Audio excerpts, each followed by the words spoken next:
This PowerPoint is designed to help the new nurse practitioner teach a patient about prevention and care of the hypertensive patient. This PowerPoint is designed to teach the nurse practitioner how to develop a treatment plan for a patient with hypertension and to work with the patient to help understand what hypertension is and how to manage the disease process. Hypertension is defined as systolic blood pressure at or above 140 millimeters of mercury and or diastolic blood pressure at or above 90 millimeters of mercury in people who do not have diabetes mellitus. Hypertension can be defined as essential or primary and secondary. According to the JNC7, the pathophysiology of hypertension, stage 1 is defined as systolic blood pressure between 140 and 159 millimeters of mercury or diastolic blood pressure of 90 to 99 millimeters of mercury. Stage 2 hypertension is defined as systolic equal to or greater than 160 millimeters of mercury or diastolic equal to or greater than 100 millimeters of mercury. The relationship between hypertension and cardiovascular events is direct and independent of other risk factors. The higher a patient's blood pressure, the greater the risk for coronary, cerebral, renal, and peripheral vascular disease. Controlling hypertension can result in major decreases in cardiovascular morbidity and mortality. Hypertension is classified as either primary or essential, which is hypertension in an individual with no identifiable single cause. Many factors are responsible for this type of hypertension, including genetics, environmental factors, including an individual's lifestyle. Approximately 95% of individuals are diagnosed with essential hypertension. Secondary hypertension is defined as individuals having a specific cause of high blood pressure, such as certain cardiac, renal, and endocrine illnesses, which once controlled may cause the elevated blood pressure to return to a normal state. A hypertensive crisis can present symptoms of severe headache, anxiety, shortness of breath, or nosebleeds. This is a medical emergency and the patient needs to seek medical attention immediately. Risks for developing hypertension include age, and the risk for developing hypertension increases with age. Men are at risk to develop hypertension through middle age, and women are at risk after menopause. Hypertension is more common in blacks, and serious complications such as stroke and heart attack are more common in blacks as well. There is a family history of hypertension, and being overweight or obese can also lead to a risk factor for hypertension. Having too little physical activity can lead to having a higher heart rate, which makes your heart work harder and causes a stronger force on the arteries. Smoking or chewing tobacco can raise blood pressure temporarily and can also damage the lining of the arterial walls. Sodium and potassium, if you have too much sodium, that can cause the body to retain fluids, whereas too little potassium can allow the body to retain too much sodium. Alcohol consumption can damage the heart. Consuming more than 2 alcohol drinks a day can cause an increase in blood pressure. High levels of stress can lead to a temporary increase in blood pressure because patients may use tobacco products or alcohol to cope, which in turn can lead to an increased problem with hypertension. After the age of 50, the higher systolic blood pressure that's greater than 140 millimeters of mercury is more important than a high diastolic blood pressure as a risk factor for cardiovascular events. Chronic health conditions can cause an increased risk of hypertension, and these conditions include diabetes, hypercholesterolemia, renal disease, and sleep apnea. Hypertension occurs in approximately 20% of the population in the United States. It is more prevalent in men than women and occurs more often in black men. The age of onset is usually 30 years of age, but it often is not detected until later on in life. An increased body mass index contributes to increased blood pressure and risk of cardiovascular disease. More than 2/3 of adults are considered overweight or obese, and more than 1/3 of adults are considered to be obese. Approximately 1/2 of all adults age 65 and older have developed isolated systolic hypertension, and practitioners need to be aware that lifestyle changes used to avoid and treat hypertension can be used to minimize age-associated increases in blood pressure. Older individuals benefit from treatment of ISH, which yields a significant reduction in congestive heart failure and cardiovascular and cerebrovascular disease. A complete examination will be performed on the patient, and this examination should include a thorough history, a physical assessment, any clinical manifestations, and a psychosocial assessment. A thorough history needs to be taken with the patient, focusing on the patient's risk factor for hypertension. Data needs to be collected on the patient's age, ethnic origin or race, family history of hypertension, dietary intake including sodium and potassium containing foods. Inquire about alcohol consumption and exercise habits.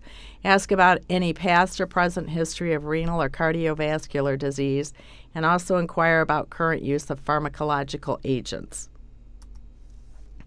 Ask the patient about tobacco use and the use of any illicit drugs. Ask the patient if they have had any symptoms related to hypertension, including a severe headache that can occur upon awakening. Many individuals do not experience any type of symptoms until they have reached a hypertensive crisis stage, which is defined as a systolic blood pressure of 180 or higher and a diastolic blood pressure of 110 or higher.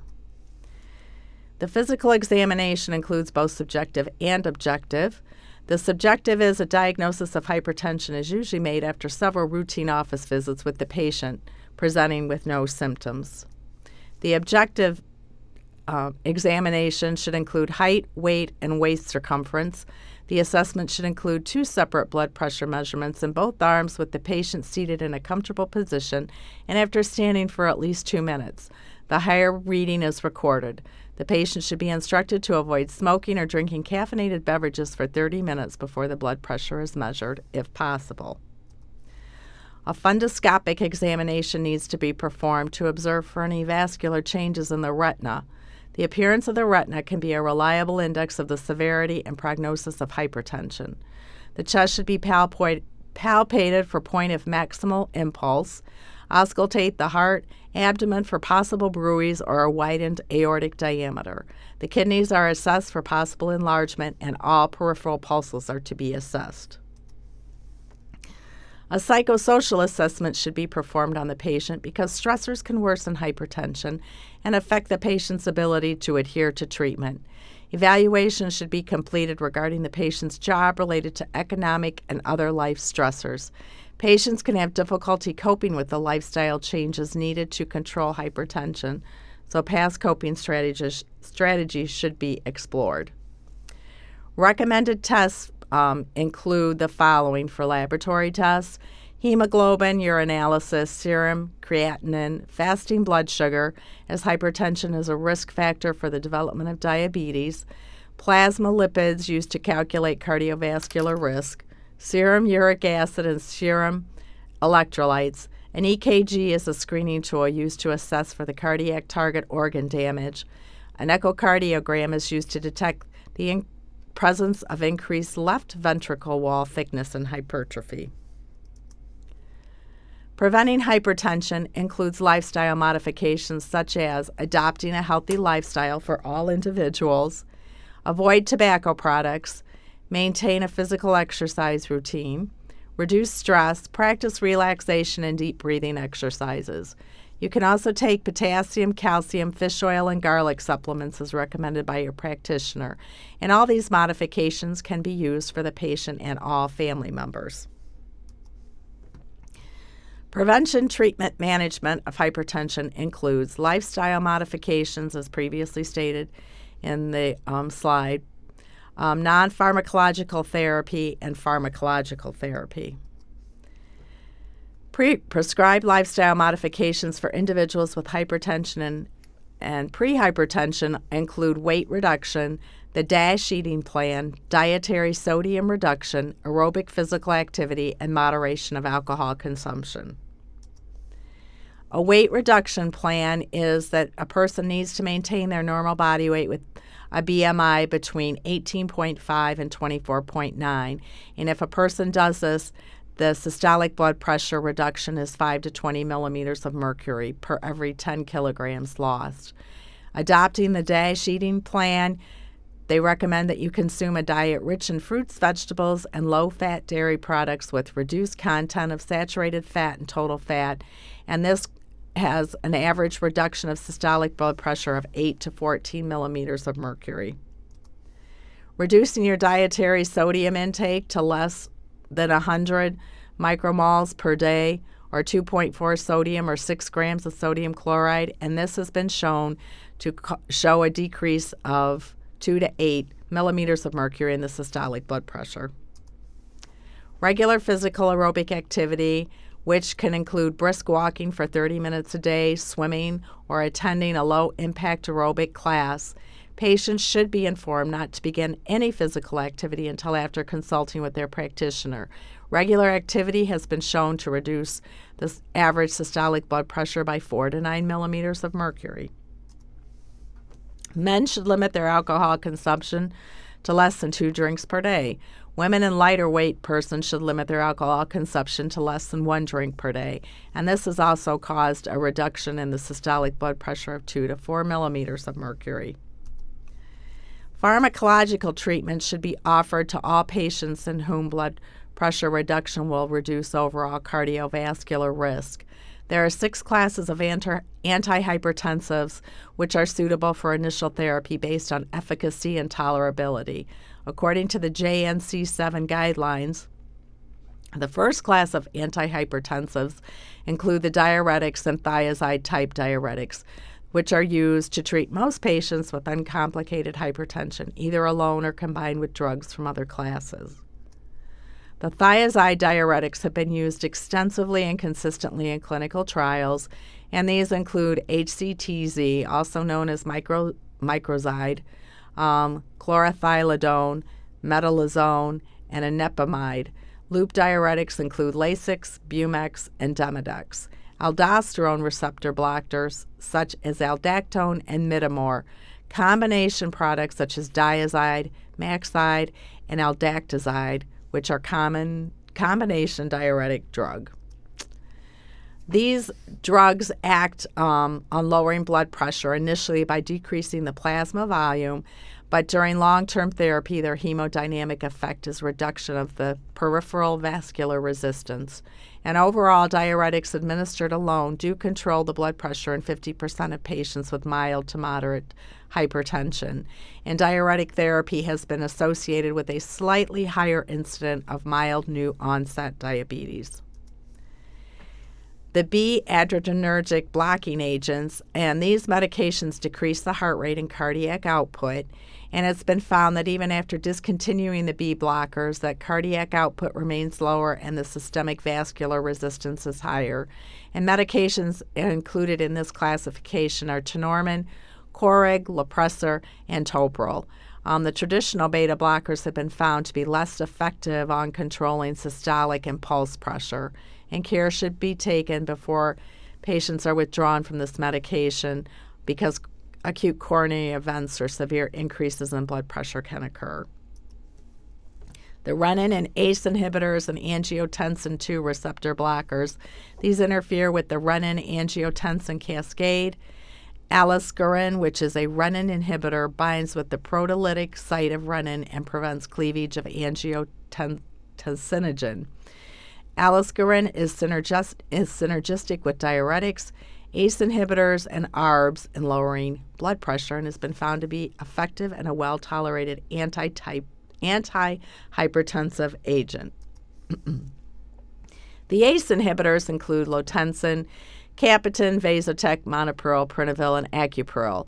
And these medications act on the inhibition of the renin-angiotensin-aldosterone system. And they are being used in increasing numbers as initial medication for mild to moderate hypertension. And ACE inhibitors are the agents of choice for people with type 1 diabetes with frank proteinuria or evidence of kidney dysfunction because they do delay the progression of end-stage kidney disease. A chronic dry cough is associated with the use of ACE inhibitors. ARBs help improve cardiovascular outcomes in patients with hypertension as well as patients who have related conditions such as heart failure and type 2 diabetes with neuropathy. Medications in this category include Cozar, Hyzar, Micardis, and Avapro. The ARBs do not cause a cough, nor are and they're less likely to be associated with skin rashes. Hyperkalemia can be a problem and worsened kidney function. The calcium channel blockers include Cardizem SR, Calin SR, and Covera HS. The calcium channel blockers act by causing peripheral vasodilation but with less reflex tachycardia and fluid retention. The CZBs are effective as a single drug therapy in approximately 60% of all patients and with all grades of hypertension. For these reasons, the CCBs may be preferable to beta blockers and ACE inhibitors in Blacks and older persons. Follow-up care for individuals with hypertension. They should have a follow-up visit every 3 to 6 months to determine the effectiveness and adherence to the changes. After beginning a regimen of antihypertensive therapy, the patient should be followed up in a 2 or 3 week interval for a blood pressure check and even in 1 to 2 weeks for an electrolyte or side effect check. Once the blood pressure goal has been reached, the visits can be scheduled at less frequent intervals. Once hypertension is controlled on a well-tolerated regimen, follow-up visits and laboratory testing can be limited to tests that are appropriate for the patient and the medications being used.